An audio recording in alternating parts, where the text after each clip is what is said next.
All right. Thank you, Joanne. Um, if you have your big book with you, I was going to share from page 122. And it is the start of the chapter 9, which is the family afterward. Um, and I just wanted to touch base on two paragraphs here. I'm going to start by reading it. And it says, our women folk have suggested certain attitudes a wife may take with the husband who is recovering. Perhaps they created the impression that he is to be wrapped in cotton wool and placed on a pedestal. Successful readjustment means the opposite. All members of the family should meet upon the common ground of tolerance, understanding, and love. This involves a process of deflation. The alcoholic, his wife, his children, his in-laws, each one is likely to have fixed ideas about the family's attitude towards himself or herself. Each is interested in having his or her wishes respected. We find the more one member of the family demands that the others concede to him, the more resentful they become. This makes for discord and unhappiness. And why? Is it not because each wants to play the lead? Is not each trying to arrange the family show to his liking? Is he not unconsciously trying to see what he can take from the family? Is he not unconsciously trying to see what he can take from the family life rather than to give? So we have this chapter that is written here, and it's basically saying, it's like, how do you reintegrate, the family unit when someone is coming into recovery. And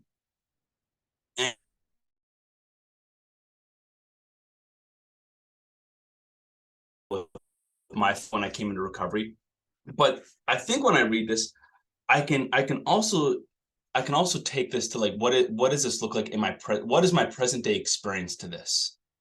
And this doesn't need to mean, okay, well, I don't have a significant other, or I don't have a family or whatever. It's like, I think that we can still approach this text, be like, do I see myself here with the world around me? When I'm at school, when I'm at work, with my social circles. So is any of this present in my life today? And the one thing I liked when I go through this, it's like, it doesn't put this all onto like one person being like, oh, well, it's like, Josh, you're the one who has the problem. So none of us have to deal with anything. It's just about you. Or, Joanne, you have the issues. I think that this is a family issue. So it's like, we all have to come together with this. And I love where it says that we need to meet upon the common ground of tolerance, understanding, and love. But how do we get there?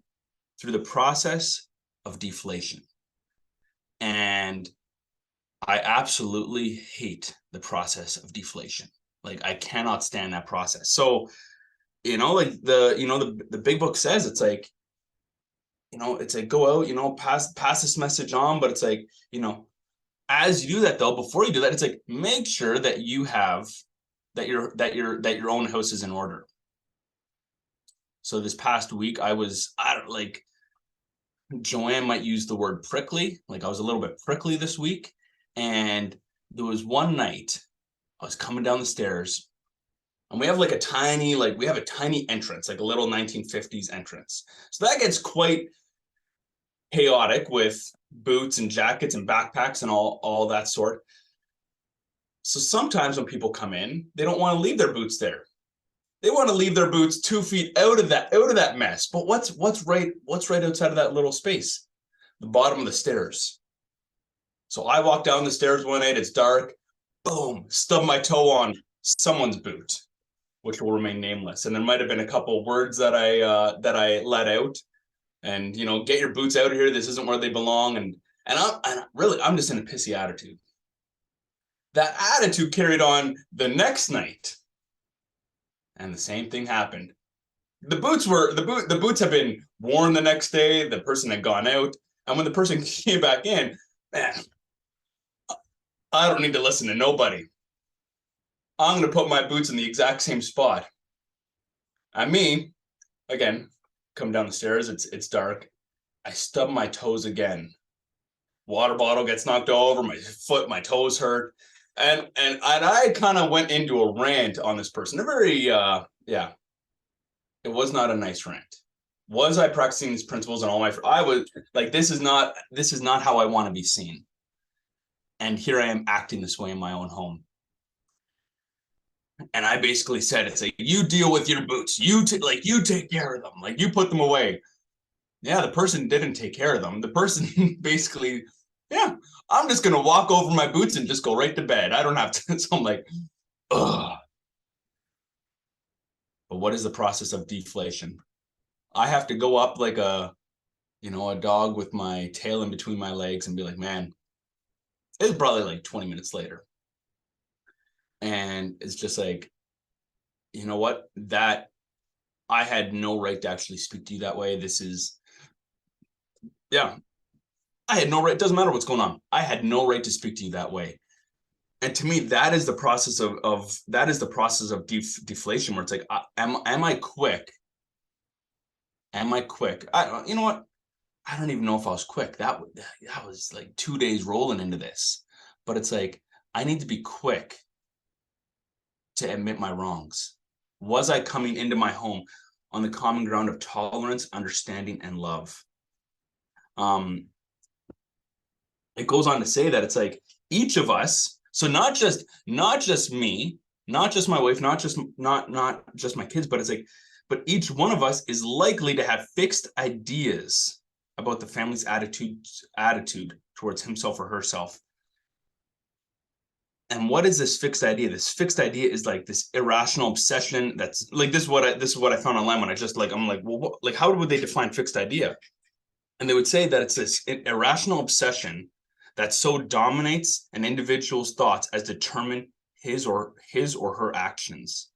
Um, and there's a story. There's a story on, if you have your big book, on page 158. And if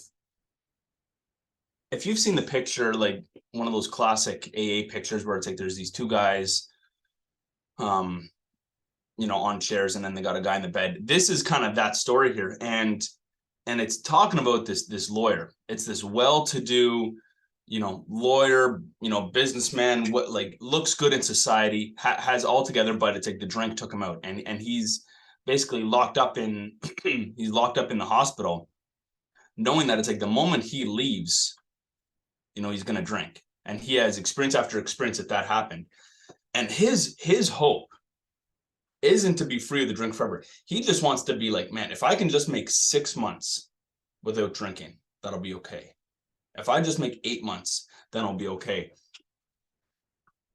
But he gets visited by these two guys, and this is a guy who's been beat up, and it says on the third day, the lawyer gave his life to the care and direction of God, or to care and direction of his creator, and said he was perfectly willing to do anything necessary.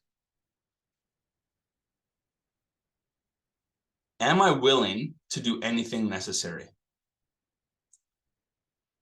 And I think sometimes it's like, I'm willing to do anything necessary as long as it's convenient. But what happens when it's no longer convenient?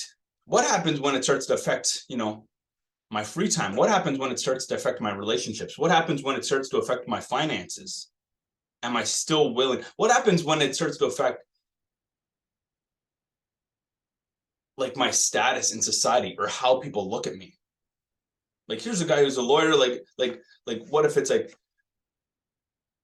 man, he's willing to do anything necessary. It's like, what if that's all taken away from him? Um, and I think when I have these belief systems, or when I have these fixed ideas, these actually bring me back into not being fully abandoned. So when all of a sudden I can come in and I can be on the hot seat, and it's like, oh, like I'm fully, man, I'm good to go on this. And then if I have all of a sudden these fixed ideas that start creeping up, like the certain individual in my house should put away their boots because we are responsible adults, and this is how we should act. And if this is what I throw in there, how does that now, because now all of a sudden I'm acting, I'm responding out of this when it doesn't go my way. This leads me back into not being fully abandoned. But what does it say with this guy? It said that he was willing, after 3 days, he was willing to do anything necessary. Then it says his wife came, scarcely daring to be hopeful, though. She thought she saw something different about her husband already. He had begun to have a spiritual experience. So what was that spiritual experience for him? That spiritual experience, if you're to read his story, which is in another chapter, actually says that it's like, I struggled to say, I'm like, I don't believe that I'll be able to hang on to this program. But when he actually put his belief, became willing to put everything into believing that God can and God will, he said immediately he began to relax. Immediately the spiritual experience came over him. And I think when you go through these experiences, these actually start to break our fixed ideas. These start to actually counter what the belief systems that I have are. It goes on to say back in the family afterward chapter that we started with, it's like we find the more one member of the family demands that the other concede to him, the more resentful they become. This makes for discord and unhappiness. What is my present day life like? In my family, in my work, am I demanding or am I conceding? Am I willing to work with others, or am I like, this is my way? And sometimes I can get stuck on this is how it has to be done. And I think we can be demanding not only in our actions, but I think we can be demanding in our attitudes, in our thoughts. And that seeps out of us, right?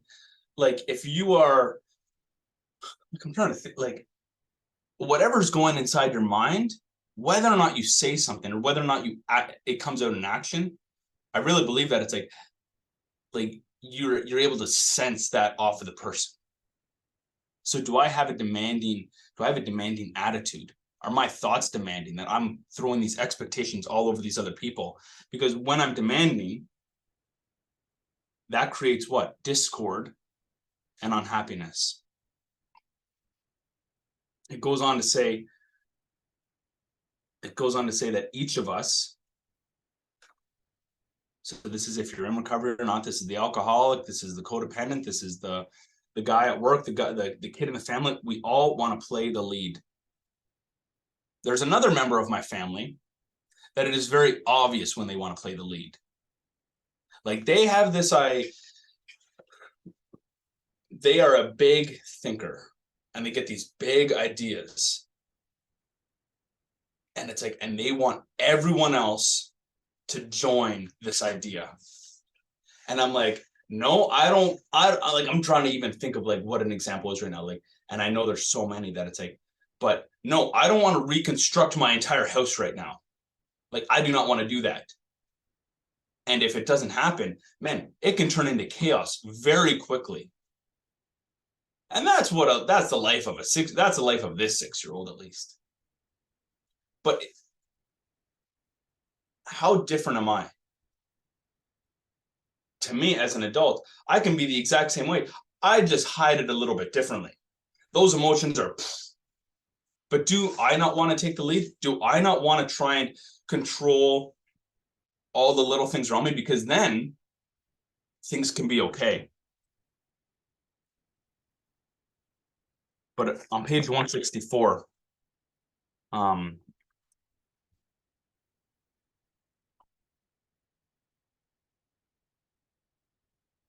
where do I want to go with this? When I'm looking to play the lead, really, I just want to be in control. Because I think when I'm in control, then we're going to get the best outcomes. Then things are going to be okay.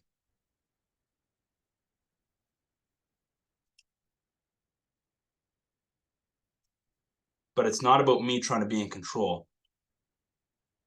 at the end of kind of the front half of the big book, it instructs us to say, ask God in your morning meditation what you can do each day for the man who is still sick. Am I taking that even a step further to like, God, what can I do? Because if I believe that we're all spiritually disconnected, or that not all of us are spiritually disconnected, but it's like a lot of people are spiritually disconnected, whether or not they say that they're addicted. Do I take that into my workplace? Do I take that into my family? To with my 6-year-old or my wife or my other kids, do I say, God, how can I help this person? How can I be of service to them? Or am I really just trying to, if they do what I expect them to do, then things are good?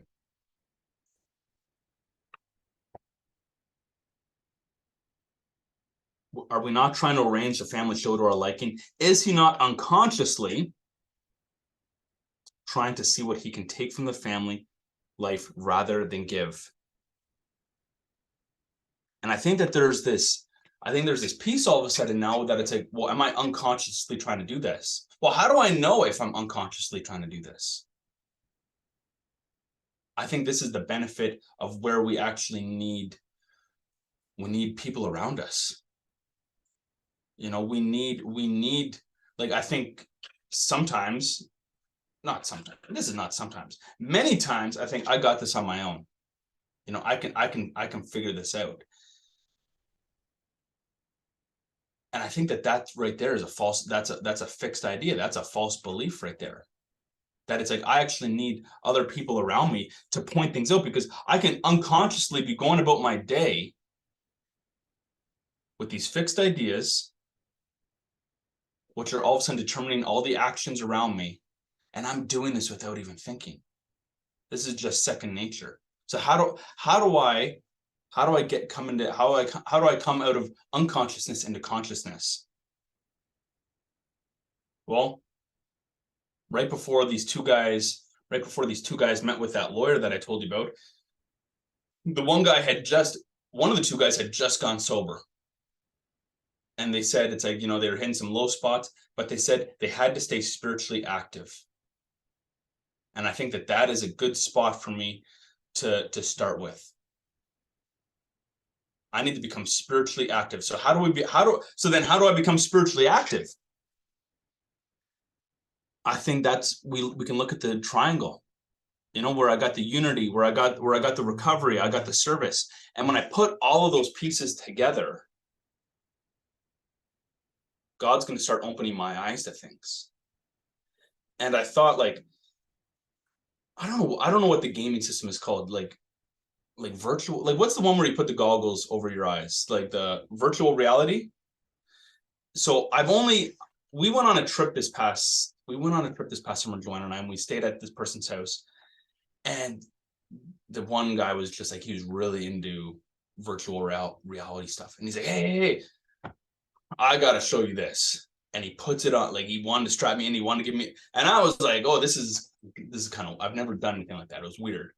And he's just like, you can go anywhere in the world. Where do you want to go? I don't know, the pyramids. Like I had no idea what to say to that. Like it's not like I was thinking that, like, what's your ideal destination? Like, I don't know, Puerto Rico, let's go. But I go there and I have these things on, and I can be looking around. I'm like, oh, like, this is really cool. But now, what is it like if I actually get off the plane in Cairo and walk around the pyramids? Probably not allowed to touch them, but you can smell the air, and you can maybe touch a camel or something like that. When I'm actually active in these things, my eyes are going to be my eyes are going to be opened up.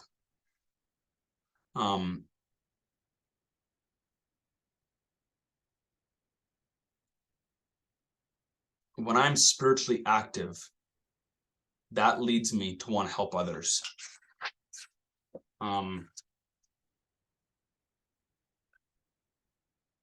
It says, on page 102, it says, my job now, and this and this isn't like, like my part-time job or my side job, or it's like my job now is to be at the place where I may be of maximum helpfulness to others. So never hesitate to go anywhere if you can be helpful. When I leave this place today, is that what's on the forefront of my mind? God, how can I be of use to others? How can I be helpful to others? And I think that is, I think that's one, that's this, I think that's one of the big steps for me, that, it's easy for me, same way it was last week, when I'm stubbing my toe on boots, is it a big deal? No, but it's like, but there's surrounding stuff that's putting me into self-pity. It's like, oh, poor little me right now, because I got to do this whatever stuff around the house. And it's like, so I have self-pity, and it's like, and I'm not necessarily focused on that. But if in the forefront of my mind, it's saying, God, how can I be of use right now? How can I be of helpfulness to others? I think just putting myself in that